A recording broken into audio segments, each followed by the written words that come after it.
सो जब भी आपका जो वेरिएबल है जो x है, अगर इसका पावर स्क्वायर आ जाए यानी इसके ऊपर 2 आ जाए, सो ये कहलाएगा क्वाड्रेटिक इक्वेशन। और अगर x का मैक्सिमम पावर 0 आ जाए यानी x के ऊपर कुछ ना हो तो ये 1 कहते हैं। अगर हम 3 इवन नंबर्स ऐड करें, इसका सम यानी एडिशन क्या है वो 216 हो। सो अगर हम इन 3 नंबर्स का सम निकालें, सो इसका आंसर क्या होगा? सो 216 के लिए हम 3 कॉन्जिक्यूटिव इवन नंबर ले लेते हैं। अस्सलाम वालेकुम, hope so all of you will be doing great. Students, आज की इस वीडियो में इंशाल्लाह हम navy civilian test experience of 13 अगस्त 2025 को डिटेल के साथ कवर करेंगे। स्टूडेंट्स, आज के एक्सपीरियंस में मेरे स्टूडेंट्स ने मेरे साथ जीके के एमसीक्यूज बिल्कुल भी शेयर नहीं किए, या तो उन लोगों को याद नहीं होंगे, सिर्फ फिज़िक्स के शेयर किए हैं, इंग्लिश के और मैथ के। सो किसी पर वीडियो बनाएंगे और साथ साथ मैं आपको समझाऊंगा भी। सो चलिए आइए अपने वीडियो को स्टार्ट करते हैं। On heating the amplitude of vibration of the atoms of an object. सब आप कहेंगे सर यहाँ पर बात एम्पलीट्यूड की हो रही है, हीटिंग की हो रही है, एटम्स की हो रही है, और आपने जो पिक्चर लगाई है वो वेव की है।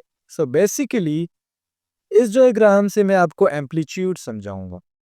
ये जो आपको स्ट्रेट लाइन नज़र आ रहा है, ये आपका टाइम है, और स्ट्रेट लाइन के ऊपर जो वेव का पोजीशन कहलाता है वो कहलाता है रेस्ट पोजीशन।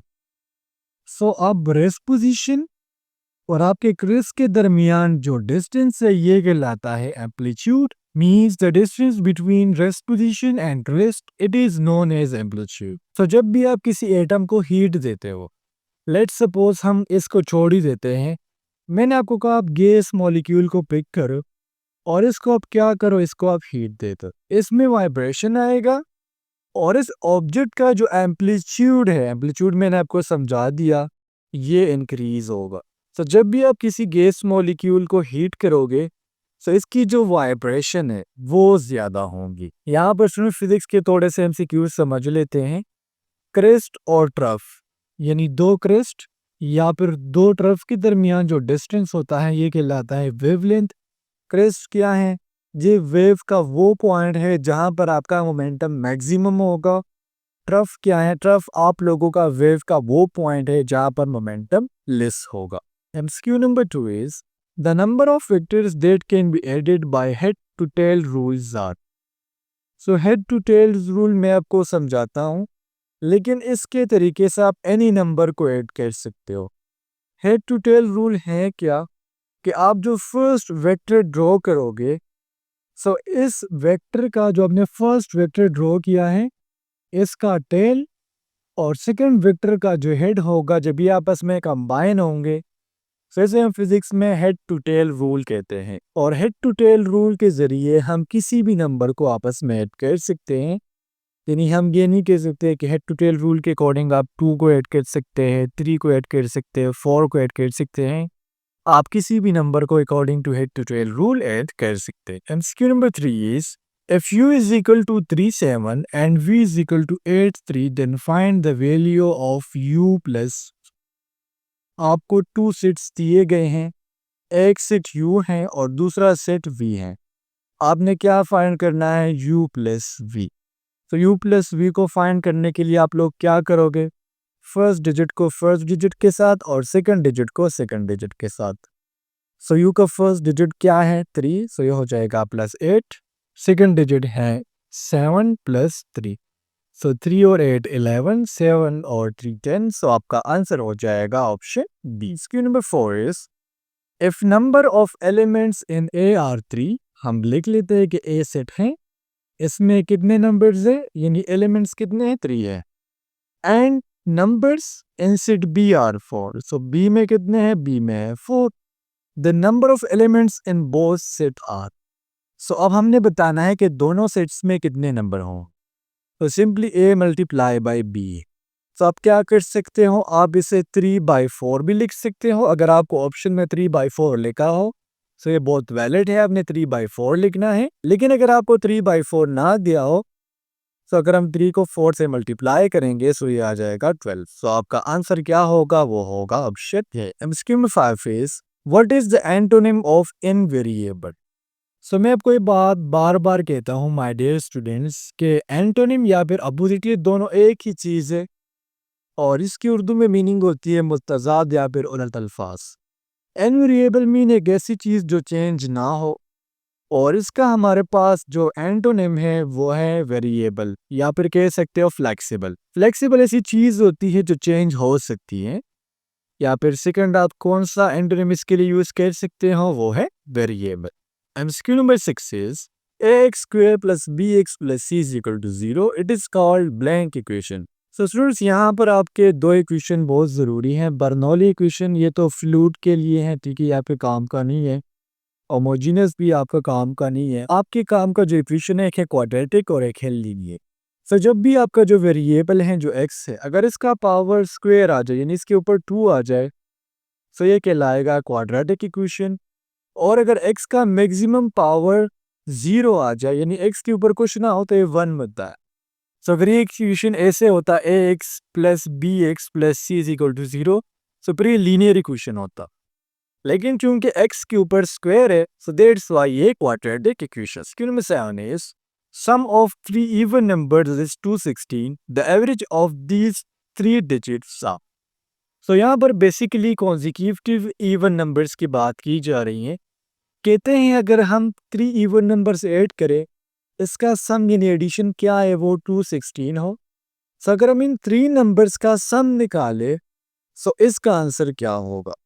सो 216 के लिए हम 3 कॉन्जिक्यूटिव इवन नंबर ले लेते हैं 70 प्लस 72 प्लस 74। जब आप इन तीनों को ऐड करोगे तो आपके पास क्या आएगा 216। सम कैसे फाइंड करते हैं, ये और ये इन तीनों नंबर्स को आपने ऐड करना है और जितने नंबर्स हो उस पर डिवाइड करना है। तो जब 70, 72 और 74 को ऐड करोगे तो आपका आंसर आ जाएगा 216 और 3 पर डिवाइड करेंगे तो आपका आंसर आ जाएगा 70। Number 8 is antonym of deny. Deny में किसी चीज से इनकार करना और इसका जो एंटोनिम है वो है कंफर्म या फिर एक्सेप्ट। सो आपका करेक्ट आंसर क्या हो जाएगा वो होगा बोथ बी एंड सी। अगर यहाँ पर हमसे पूछा जाता synonym of deny so deny का जो फिर सिनोनिम होना था वो होना था refuse. 9 is complete the given series. So verbal intelligence test का सीरीज है और मैं किससे बार बार सुनाता हूँ कि जब भी आपको वर्बल इंटेलिजेंस टेस्ट का सीरीज दिया जाए सो फर्स्ट ऑफ ऑल कोशिश किया करें कि इसमें सीरीज को आप देख ले कि एडिशन है, सब्ट्रैक्शन है, डिवीजन है या फिर मल्टीप्लिकेशन है। अब यहाँ पर अगर आप देखें तो हम एक लार्ज नंबर से स्मॉल नंबर की तरफ जा रहे हैं। इट्स मीन यहाँ पर हो रही है डिवीजन या फिर सब्ट्रैक्शन। सो देखिए अगर हम 62 को 2 से डिवाइड करते हैं तो क्या आता है 31। फिर 34 को 2 से डिवाइड करते हैं तो 17 और अगर हम 20 को 2 से डिवाइड करेंगे तो हमारा आंसर आ जाएगा 10। सो हमारा करेक्ट आंसर क्या है वो है option N. Question number 10 is which one is different from the rest. यानी आपको 4 ऑप्शन दिए गए हैं और इसमें आपने एक ऑप्शन बताना है जो बकाया से डिफरेंट हो।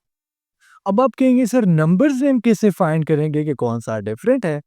सो गिवन ऑप्शन में जो 5 है ये डिफरेंट है। रीजन क्या है, 5 आप लोगों का एक ऑड नंबर है जो 2 पर पूरा का पूरा डिवाइड नहीं हो सकता। बकाया 2, 4 और 6 ये आपके इवन नंबर हैं। सो दैट्स व्हाई जो ऑप्शन डी है जिसका आंसर 5 है यहाँ पर different. Question number 11 is the velocity of geostationary satellite with respect to earth is. So geostationary satellite students आपके अर्थ ऑर्बिट में प्रेजेंट होता है अराउंड अबाउट 3765 किलोमीटर अर्थ से ऊपर, ठीक है। ये आप कंफर्म कर लीजिएगा, आपने मेटा को देना है distance of geostationary satellite from earth. So मेरे ख्याल से तो यही वैल्यू है, फिर आप अपने लिहाज से देख लेना। जियोस्टेशनरी सैटेलाइट के डिफरेंट काम है जिस तरह नेविगेशन करना और सबसे इम्पोर्टेंट कम्युनिकेशन करना। अर्थ के लिहाज से इसका जो एक्सेलरेशन है या फिर इसकी जो वेलोसिटी है ये 0 होती है, ठीक है। ना तो ये हाफ होती है, ना डबल होती है, ना ट्रिपल होती है। प्रीवियस ईयर एक एमसीक्यूज आया था 2024 में कि हमारे अर्थ को कम्प्लीटली कवर करने के लिए कितने सैटेलाइट्स रिक्वायर्ड होते हैं। सब वो है टोटल 3, यानी 3 सैटेलाइट्स आपके पूरे अर्थ को कवर कर जाती है। Number 12 is he looks as stupid as blank cow. So students, ये आर्टिकल का एमसीक्यूज है और आर्टिकल टू टाइप्स के होते हैं, definite article and indefinite article. Definite article आपका आर्टिकल दा है और इनडिफिनेट आर्टिकल आपका आर्टिकल ए और आर्टिकल एन है।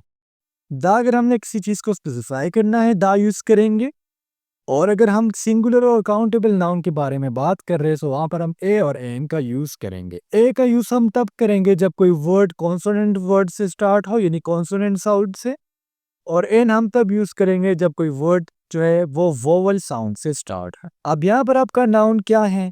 वो है आउल। आउल यहाँ पर सिंगुलर भी है और काउंटेबल भी है, यानी या तो हम ए यूज़ करेंगे या फिर एन यूज़ करेंगे।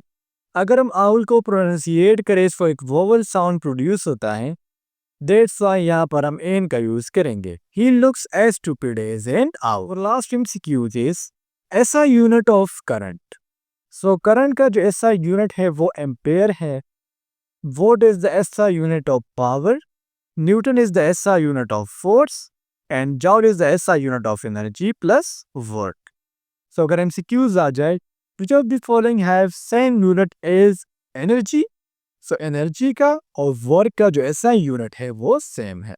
सो स्टूडेंट्स, ये था आप लोगों का आज का एक्सपीरियंस। उम्मीद करता हूँ आपको तमाम एमसीक्यूज क्लियर हुए होंगे। नेक्स्ट वीडियो में मिलते हैं। अल्लाह हाफिज़।